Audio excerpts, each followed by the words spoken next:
Hello, sisters. We had a good lesson today. Three main things I want to cover on the lesson. Part of the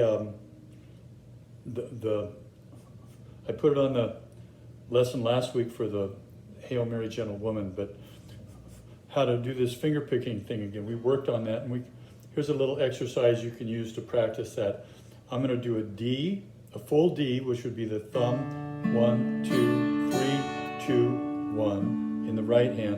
And then I'm going to do a half D, which we talked about was thumb 1, 2, thumb on the fourth string, and 1, 2, and I'm going to go to a G, do a half D, thumb goes up and gets the sixth string now, and then 1, 2, then I go back to a full D, thumb on the fourth, 1, 2, 3, 2, 1, and then repeat that. So go to the half D, thumb, 1, 2, half G, thumb, 1, 2, and then a full D, thumb, 1, 2, 3, 2, 1. A half D, thumb, 1, 2, half G, thumb, 1, 2, and a full D, thumb,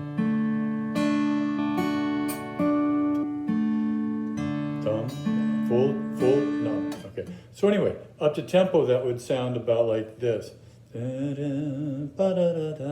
So full D, thumb 1, 2, 3, 2, 1, half D, thumb 1, half G, thumb 1, 2, 3, half D, half G, full D, half D, half G, full D.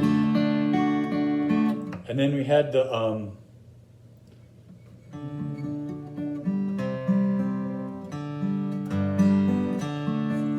same thing, but this time we're going to do a full D, and we're going to go to a half C, thumb on the fifth, then half G, thumb on the sixth, then a full D again, thumb 1, 2, then a half C, thumb on the fifth,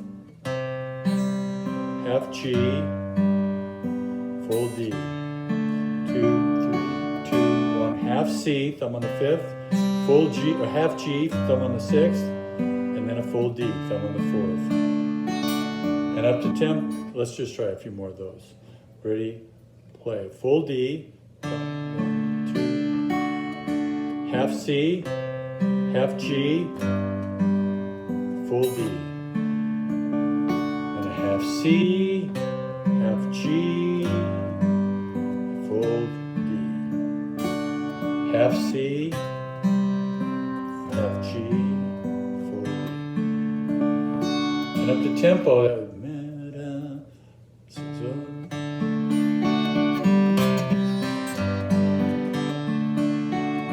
C, G, D. Half C, half G, D, full D. C, G, D. So, and the rest of the song is just the thumb 1, 2, 3, 2, 1. And you're doing pretty good on that pattern. That sounded real good. Then we talked about getting some things I noticed on when you're putting down your C chord, and actually other chords a bit too. But you both are kind of put your C chord down one finger at a time, starting with the first finger, then the second finger, and then the third finger. So it's a three-step process. Now you're never going to get fast on chord changes unless you convert that three-step process into a one-step process. You have to put the whole C chord down at once, all three fingers going at once. So for an exercise, I had you just play the C chord and then lift it up about an inch off the strings, and then put it back down, up, down, everything going at once, all three going down at once. So you get used to that sensation of your fingers all going down together. Say, try the same thing on a D chord. Play D, and then you can lift it off just a little bit and put it back down, off and down. Don't even have to play any music with this, but make sure it's just real deliberate, not just going up and down, but put all three up, all three down. Observe your fingers, kind of just sense where they are, and try it on a G chord. And Sister Joseph, we want you to work on your G chord this way, not this way. okay? So up and down. It's going to feel really strange for a while with that little finger, but the next thing we're going to do is going to work on that. So practice any chords you want up and down like that. They all have to go down all at once, even something as nasty as a B7. So you have your B7, lift it off, put it down all at once. I've seen beginners all the time, they put their first finger down, second, third, and fourth. And by the time you get your fingers down, it's time to go to the next chord.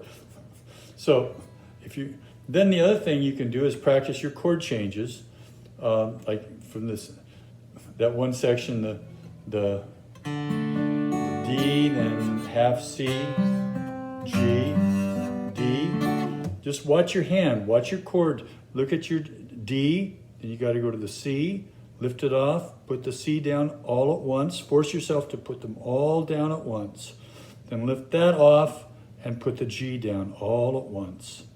And then go back to the D, all at once, all three fingers at once. On the C, all three fingers going down at once.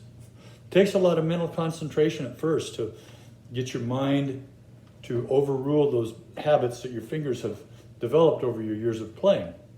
Okay, the last thing that we talked about was some scale technique, and we're not doing this to make you fast rock and roll lead players. We just want you to develop some independence among your fingers here, so that for like Sister Joseph, remember on your D chord how your little finger wraps around and touches the third finger. So you don't have much independence between these two fingers here. You can't do a lot of wiggling different ones and things like that. They're kind of tied together. We want to break that and get so all your fingers can work independently.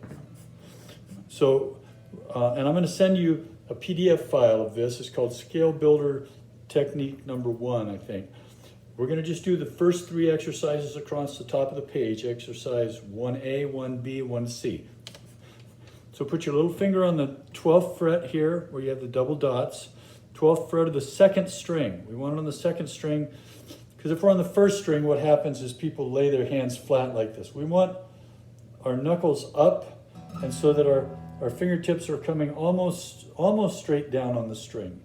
Let's see if I can get a good camera angle here. See how that arch in my hands? And when you move your fingers, you move from that big joint where the finger and the hand meet. You're not moving any of these other digits. You're just moving the one big joint right here. You're moving from this joint. Anytime you lift a finger, your finger's like a little rocker arm that just comes up and down from here.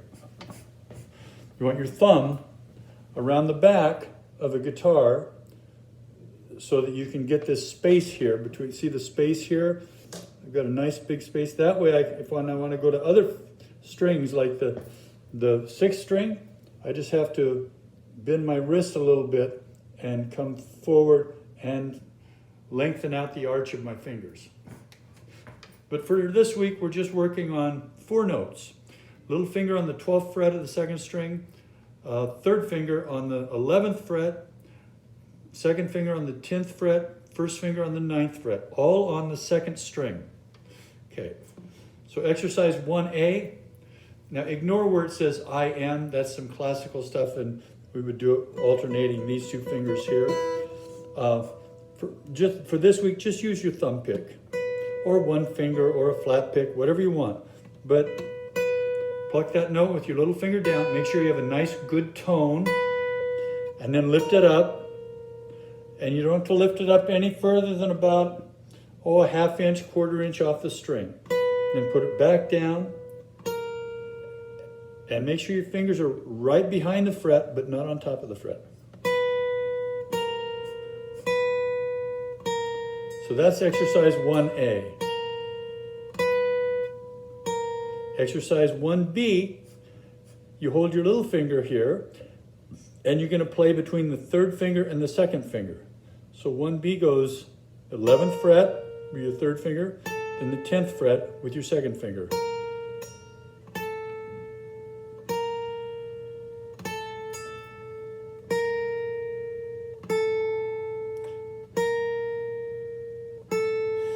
practice these nice and slow. You want to make sure you're getting a good musical sound. Okay? Then the last one is the easiest one, second and first finger.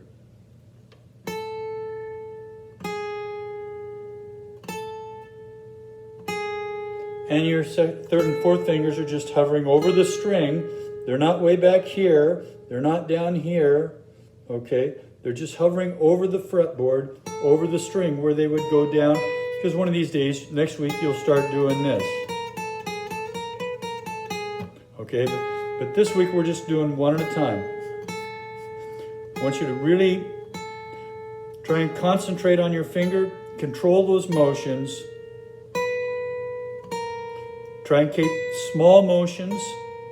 You'll see my little footnote right below the exercise.